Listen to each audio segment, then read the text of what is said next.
Les salles d'attente sont transformées en services de soins dans un hôpital de la province du Cap-Occidental en Afrique du Sud. Dans tout le pays, les hôpitaux sont remplis à pleine capacité suite à un pic d'infection au coronavirus. Je suis assise dans ce fauteuil depuis dimanche et il n'y a pas d'eau chaude, il n'y a pas de lit. Nous sommes assis comme ça. Une maison en feu. Ce sont les termes du ministre de la Santé de la province du Cap-Occidental pour décrire l'état des lieux dans la province. Je ne veux pas d'une situation où nous donnons l'impression d'avoir obtenu ce résultat. Ce que nous disons, c'est que la maison est en feu. Nous pouvons faire tout ce que nous pouvons. À la fin de cette semaine, nous aurons déjà fourni plus de 880 lits supplémentaires.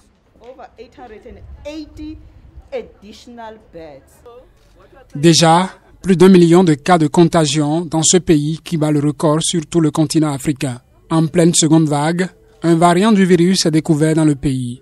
Les autorités se contentent pour le moment de nouvelles restrictions pour contenir la flambée des cas.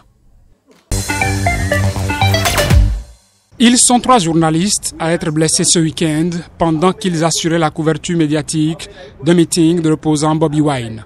L'état de l'un d'eux est même critique selon la police. À l'origine, une intervention de la police qui dispersait des supporters de l'opposant candidat à la prochaine présidentielle. Les forces de défense du peuple ougandais semblent vouloir justifier l'acte. You, like us, belong to a professional.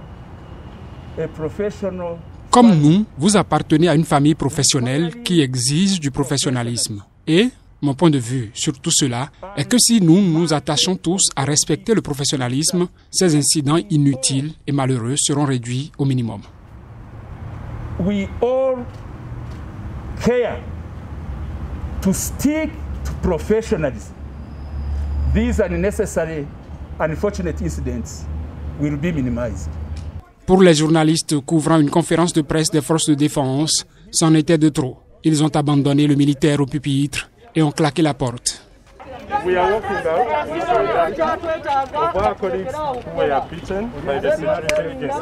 Nous quittons les lieux en solidarité avec nos collègues qui ont été battus par les agences de sécurité hier à Masaka. L'un d'eux est en béquille, l'autre est en soins intensifs. Nous avons reçu des informations selon lesquelles certains des os ont été enlevés de sa tête. C'est l'un des rapports que nous avons reçus. D'autres ont été abattus par des balles en caoutchouc dans les cuisses. Dès que vous couvrez l'opposition, parce que c'est ce que nous sommes censés faire, dès que vous couvrez l'opposition, vous devenez un mauvais journaliste.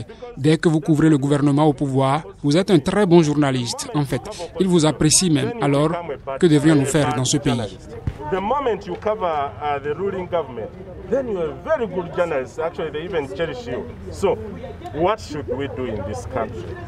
L'Association des correspondants étrangers en Ouganda a déploré dimanche les violences contre les journalistes, soulignant que 2 de ses membres avaient été délibérément visés par des tirs de balles en caoutchouc lors de la campagne électorale. Les journalistes ont à maintes reprises alerté sur le fait que leur sécurité est en danger, mais les forces armées ougandaises n'écoutent pas. Le journalisme n'est pas un crime. Tirer sur des journalistes l'est, dit-elle dans un communiqué. C'est difficile d'être loin de son pays et plus difficile encore pour quelqu'un qui a beaucoup de responsabilités, a affirmé le chef de l'État dont les images ont été diffusées au journal télévisé de 20h.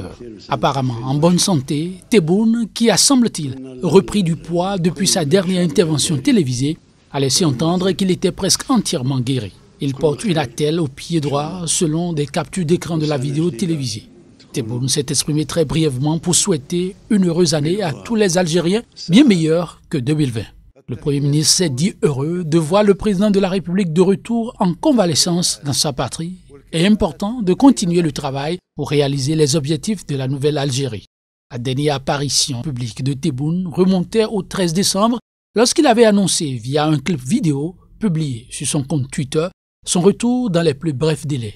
Âgé de 75 ans et grand fumeur, Tebboune avait quitté l'hôpital militaire de Ain Nadja à Alger pour un établissement spécialisé en Allemagne le 28 octobre après avoir contracté le Covid-19. Il avait quitté l'hôpital fin novembre mais avait prolongé son séjour en Allemagne dans un endroit tenu secret pour une période de convalescence. Tebboune a officiellement continué à tenir les rênes du pays pendant son séjour à l'étranger, mais dans les faits, il n'a pu exercer aucune de ses principales prérogatives depuis plus de 2 mois. Il doit ainsi signer impérativement la loi de finances pour l'année 2021 d'ici le 31 décembre à minuit. En outre, le décret portant sur la révision de la Constitution, son projet phare, adopté par référendum le 1er novembre, ne peut entrer en vigueur sans son paraphe. Un scrutin perturbé par des rebelles. 2 tiers du pays sont sous contrôle de groupes armés ayant empêché des milliers de Centrafricains de voter, des bourrages d'urnes, un nombre de votants dépassant celui des inscrits. Bref, les raisons évoquées par la coalition de l'opposition démocratique COD 2020 pour soutenir sa demande d'annulation des élections sont nombreuses. C'est à travers un communiqué qu'elle a fait savoir sa position.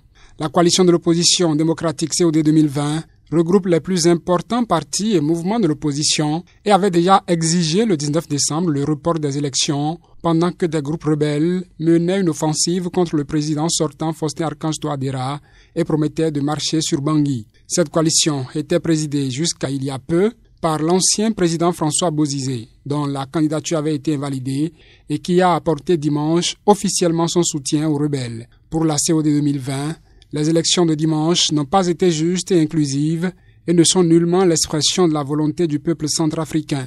Elle pointe également l'absence des observateurs nationaux et internationaux dans l'arrière-pays et des dépouillements des résultats qui n'ont pas été faits aussitôt à la fin des votes. Avant ce communiqué, le ministre de l'administration du territoire centrafricain avait déclaré lundi que sur un total de 71 sous-préfectures, 29 n'ont pas voté. Le rapporteur général de l'autorité nationale des élections avait aussi indiqué que dans 6 autres sous-préfectures, il n'y a eu qu'un vote partiel. C'est à cette autorité que la COD 2020 attribue entre autres les irrégularités qu'elle dit avoir observées pour ces élections. C'est une mascarade, écrit-elle, et cite comme coupable en plus de l'autorité nationale des élections, le régime de Touadéra, le G5+, particulièrement le représentant spécial du secrétaire général des Nations Unies en Centrafrique. Le conflit entre forces loyales au régime de Khartoum et insurgés a fait quelques 300 000 morts et plus de 2,5 millions de déplacés, essentiellement durant les premières années selon les Nations Unies. La MINUAD va officiellement mettre fin à ses opérations jeudi quand le gouvernement soudanais reprendra la responsabilité de la protection des civils dans la région, a indiqué la MINUAD dans un communiqué. Le retrait des quelques 8 000 membres de la mission onusienne, militaires, policiers et civils, doit s'étaler sur une période de 6 mois à partir de janvier. La fin de la mission, qui avait débuté en 2007, intervient malgré une recrudescence des affrontements tribaux au Darfour, qui ont encore fait 15 morts et des dizaines de blessés la semaine dernière. La MINUAD a tenté de rassurer les habitants du Darfour. Le porte-parole de la mission à Khartoum, Ashraf Essa, a dit comprendre leurs inquiétudes, mais a-t-il affirmé, la situation s'est largement améliorée ces dernières années. Le pouvoir à Khartoum a assuré que les troupes gouvernementales seraient déployées dans la région pour contenir les violences. La date du 31 décembre avait été jugée prématurée par les membres occidentaux du Conseil de sécurité de l'ONU au nom de la protection des civils. Après la MINUAD, qui a compté jusqu'à 16 000 hommes, l'ONU restera au Soudan via une mission intégrée des Nations Unies pour l'assistance à la transition au Soudan. Longtemps considérée comme une bonne élève européenne de la gestion de l'épidémie, l'Allemagne a été frappée de plein fouet par la 2e vague du coronavirus et a dû décréter un nouveau confinement partiel au moins jusqu'au 10 janvier. Dans son adresse du Nouvel An, la chancelière pense à ce que le virus a emporté. Je ne peux qu'imaginer l'amertume ressentie par ceux qui portent le deuil d'un être cher à cause du coronavirus ou ceux qui continuent à souffrir de séquelles quand l'existence du virus est contestée ou niée par certains. Les théories du complot ne sont pas seulement fausses et dangereuses, elles sont aussi cyniques et cruelles envers ces personnes. Un an après l'apparition du virus, les populations ont commencé par être vaccinées. C'est une lueur d'espoir qui ne fait cependant pas perdre de vue la réalité. Depuis quelques jours, l'espoir a un visage, celui des premiers vaccinés, des personnes très âgées et de leurs soignants, du personnel médical, des unités de soins intensifs, non seulement dans notre pays, mais dans tous les pays européens et dans bien d'autres encore. Chaque jour, ils seront plus nombreux et, peu à peu, d'autres groupes d'âge et d'autres professions les rejoindront et ensuite tous ceux qui le souhaitent. Moi aussi, je me ferai vacciner quand ce sera mon tour.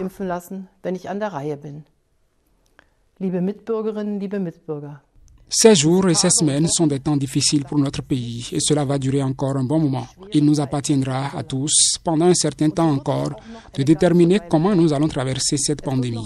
L'hiver est et reste difficile.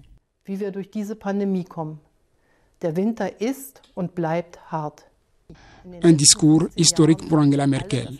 C'est sa dernière adresse du Nouvel An en tant que chancelière, a-t-elle fait savoir. Permettez-moi de conclure sur une note personnelle. Dans 9 mois, il y aura des élections générales auxquelles je ne me présenterai pas. C'est donc très probablement la dernière fois que je pourrai vous adresser des vœux de Nouvel An en tant que chancelière. Je ne pense pas exagérer en disant que jamais au cours des 15 dernières années, nous n'avons tous trouvé l'année passée si difficile et jamais nous n'avons, malgré les inquiétudes et un certain scepticisme, eu autant hâte d'entrer dans une nouvelle année. Mit so viel Hoffnung dem neuen Jahr entgegengesehen.